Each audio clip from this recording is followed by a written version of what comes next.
नमस्कार शेतकरी मित्रांनो, जर तुम्ही आंबा फळबाग लावलेली असेल आणि मोहर मोठ्या प्रमाणात आलेला असेल आणि तो गळत असेल तर याच्यासाठी काय केले पाहिजे?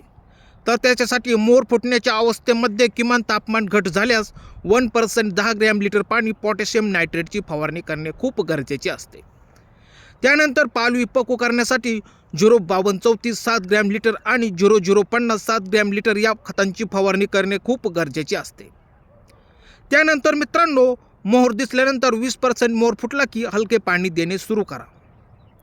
पाणी शक्यतो रात्री 1 ते 1.5 वाजता हलके पाणी द्या, जेणेकरून मोहराला खूप मोठ्या प्रमाणात मदत होईल. झाडाला थोडा ताण देण्यासाठी जिब्रेलिन्स चे प्रमाण कमी करावे लागते, ज्यामुळे काय होते, मोहर येतो आणि पालवी कमी येतात.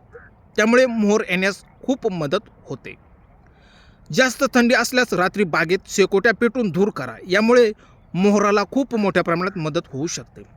बागेत पिवळी फुले असलेली झाडे लावा, जसे की झेंडू, जेणेकरून मधमाशा आकर्षित होतील आणि परागीभवन चांगल्या प्रमाणे होईल. आंब्याच्या झाडांमध्ये वापरले जाणारे एक सामान्य वनस्पतीच्या वाढीचे नियामक आहे, जे वनस्पतींची वाढ कमी करण्यास मदत करते आणि फुलांना प्रोत्साहित करते.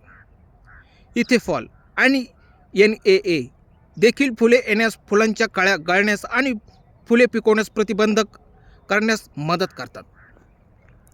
त्यानंतर तुडतुड्यांपासून होणारी गळती टाळण्यासाठी योग्य त्या कीटकनाशकांची या ठिकाणी तुम्ही फवारणी करू शकता, ज्यामुळे मोहर टिकून राहील. त्यानंतर आंब्यामध्ये मृत फांद्या म्हणजे अशा वाळलेल्या फांद्या काढून टाकाव्यात आणि त्यानंतर खत घालावे.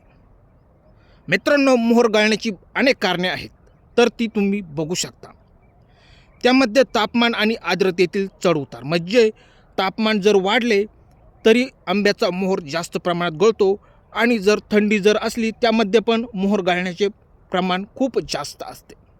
त्यामुळे तुम्ही हे पण लक्षात घ्यावे. त्यानंतर नायट्रोजन आणि इतर सूक्ष्म अन्नद्रव्यांची कमतरता. तुम्ही जर इतर सूक्ष्म अन्नद्रव्य हे वेळेवर दिलेले नसेल, त्यापासून पण मोहर गळण्यास खूप सज्ज होतो. त्यामुळे हे पण लक्षात घेणे खूप गरजेचे असते.